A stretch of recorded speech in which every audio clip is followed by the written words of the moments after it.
जोहार नमस्कार। खबरें जो रहती हैं चर्चा में, कुछ नवीनतम ताजा खास खबरों में से कुछ खबरों पर आइए नजर डालते हैं। लोक गायिका शारदा सिन्हा का 72 साल की उम्र में निधन हो गया। वे लंबे समय से बीमार थीं और उन्होंने मंगलवार रात लगभग 9:20 बजे दिल्ली के एम्स अस्पताल में अंतिम सांस ली। छठ महापर्व के गीतों से वे घर घर में प्रसिद्ध हुईं। उनके गीत जैसे केलवा के पात पर उगले सूरज देव और पवन छूटा डे से मटकी माए लोगों के दिलों में बसे हुए हैं। हेमंत सोरेन के मंत्रियों को चित करने के लिए बीजेपी ने बनाया स्पेशल प्लान। बीजेपी ने झारखंड विधानसभा चुनाव में अपने स्टार प्रचारकों की पूरी फौज उतार दी है। बीजेपी उन सीटों पर खास फोकस कर रही है जिन सीटों से हेमंत सरकार के मंत्री चुनाव लड़ रहे हैं। प्रधानमंत्री नरेंद्र मोदी ने सोमवार को 2 चुनावी सभाओं को संबोधित किया। पहली सभा गढ़वा में हुई।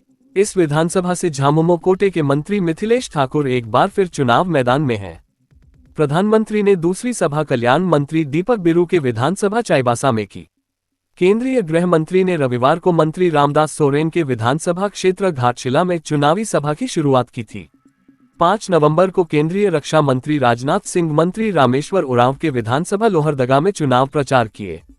भाजपा ने 30 बागियों को दिखाया बाहर का रास्ता। भाजपा ने पार्टी के निर्देश का उल्लंघन करने वाले 30 बागी नेताओं को बाहर का रास्ता दिखा दिया। भाजपा प्रदेश अध्यक्ष बाबूलाल मरांडी के निर्देश पर महामंत्री व सांसद डॉक्टर प्रदीप वर्मा ने बागी नेताओं को 6 वर्षों के लिए पार्टी से निकाल दिया। ये बागी विधानसभा चुनाव में अधिकृत प्रत्याशियों के खिलाफ नामांकन कर चुनाव लड़ रहे हैं। सभी पार्टी की नीतियों के विरुद्ध काम कर रहे हैं। ऐसे 30 भाजपा के बागी नेताओं को पार्टी से 6 वर्षों के लिए निष्कासित किया गया है। मनाया सम्मान योजना, बिजली बिल एवं कृषि ऋण माफी से घबरा गई है भाजपा, बोली कल्पना सोरेन। गठबंधन सरकार की स्टार प्रचारक व गांडेय की विधायक कल्पना सोरेन ने बरही प्रखंड मैदान में आयोजित गठबंधन के कांग्रेस प्रत्याशी अरुण साहू के पक्ष में विशाल जनसभा को संबोधित किया। सभा में हजारों की संख्या में बरही विधानसभा क्षेत्र के लोग पहुंचे। त्योहारों में पथराव से पता चलता है खतरा कितना बड़ा है, बोले प्रधानमंत्री मोदी। प्रधानमंत्री नरेंद्र मोदी ने सोमवार को झारखंड में अपने अभियान का आगाज करते हुए पहली ही रैली में जोरदार हुंकार भरी। प्रधानमंत्री ने चुनावी जनसभाओं के दौरान सत्ताधारी झारखंड मुक्ति मोर्चा, कांग्रेस और आरजेडी गठबंधन को जमकर निशाने पर लिया। उन्होंने घुसपैठ के मुद्दे को भी उठाया। पीएम ने स्कूलों में प्रार्थना बदलने, धार्मिक जुलूसों पर पथराव और पिछले दिनों दुर्गा विसर्जन में बाधा डाले जाने का जिक्र करते हुए कहा कि इससे पता चलता है कि स्थिति खतरनाक है। महुआडांड व हिरहंज में भी विपक्ष पर जमकर बरसे मुख्यमंत्री। मनिका विधानसभा से कांग्रेस प्रत्याशी रामचंद्र सिंह के पक्ष में महुआडांड खेल स्टेडियम व हिरहंज में झामुमो प्रत्याशी बैद्यनाथ राम के पक्ष में मंगलवार को आयोजित चुनावी सभा को सीएम हेमंत सोरेन ने कहा, 1 नंबर में गठबंधन पार्टी के प्रत्याशी रामचंद्र जी का बटन है, उसे आप इतना दबाएं कि इसकी टीटी की आवाज दिल्ली के कान फाड़ दे। औरंगजेब ने देश को लूटा और आलमगीर ने झारखंड को, बोले सीएम योगी आदित्यनाथ। उत्तर प्रदेश के मुख्यमंत्री योगी आदित्यनाथ ने मंगलवार को कोडरमा जिले के डोमचांच में चुनावी सभा को संबोधित किया। उन्होंने विपक्ष पर जमकर निशाना साधा। योगी ने मुगल शासक औरंगजेब का जिक्र करते हुए जेल में बंद कांग्रेस नेता आलमगीर आलम पर हमला किया। उन्होंने कहा कि एक औरंगजेब था जिसने देश को लूटा, एक आलमगीर है जिसने झारखंड को लूट लिया। उनके घर से नोटों की गड्डी मिली थी। कांग्रेस जेएमएम झारखंड में करा रहे जनसांख्यिकीय बदलाव, बांग्लादेशी घुसपैठियों को मानते हैं वोट बैंक, भाजपा ने आरोप लगाया। पार्टी का कहना है कि राज्य में कई स्थानों पर जनसांख्यिकीय बदलाव किया जा रहा है और इसके लिए मौजूदा सरकार जिम्मेदार है। भाजपा प्रवक्ता गौरव भाटिया ने पार्टी मुख्यालय में पत्रकार वार्ता में कहा कि एक साजिश के तहत बांग्लादेशी घुसपैठियों को झारखंड में बसाया जा रहा है और उनकी शादी अनुसूचित जनजाति की महिलाओं से की जा रही है ताकि उनकी जमीनें लूटी जा सकें। यह आंतरिक सुरक्षा के लिए बड़ा खतरा है। छुट्टियों में भी युद्धस्तर पर पोस्ट ऑफिस बांटेगा बचे हुए वोटर आईडी कार्ड।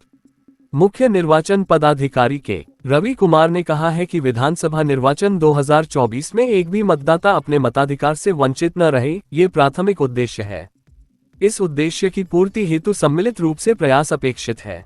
उन्होंने कहा कि आयोग द्वारा जारी वोटर आईडी कार्ड ससमय मतदाताओं तक पहुंचे, इस हेतु डाक विभाग एक अहम भूमिका निभा रहा है। रोजाना हजारों की संख्या में पूरे राज्य में डाक विभाग द्वारा मतदाता पहचान पत्र बांटे जा रहे हैं। रांची में नशे में धुत ट्रक ड्राइवर ने एक दुकान को रौंदते हुए गाड़ी घर में घुसा दिया।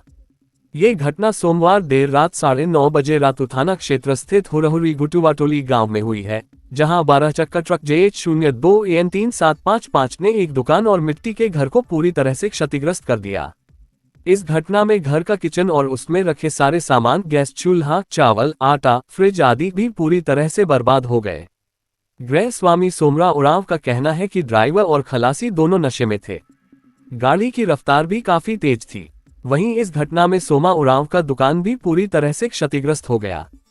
झारखंड में अवैध खनन का मामला। सीबीआई ने झारखंड, पश्चिम बंगाल और बिहार समेत 3 राज्यों में 16 जगहों पर छापेमारी की।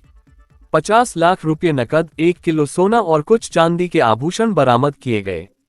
कांग्रेस नेता और पूर्णिया के सांसद पप्पू यादव ने आज हटिया विधानसभा क्षेत्र में महागठबंधन के प्रत्याशी अजय नाथ शाहदेव के पक्ष में चुनाव प्रचार किया।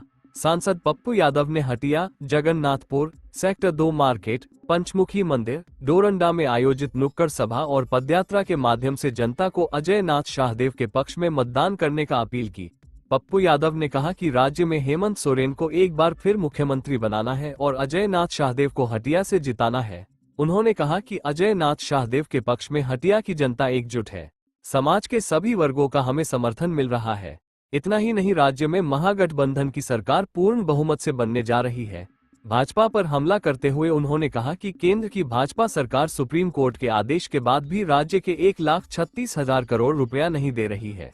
भाजपा की नजर राज्य के जल, जंगल और जमीन पर है। सहारा के मामले पर भी भाजपा के नेता झूठ बोल रहे हैं। सहारा के निवेशकों का पैसा लौटाने की मांग वे लोकसभा में उठाएंगे।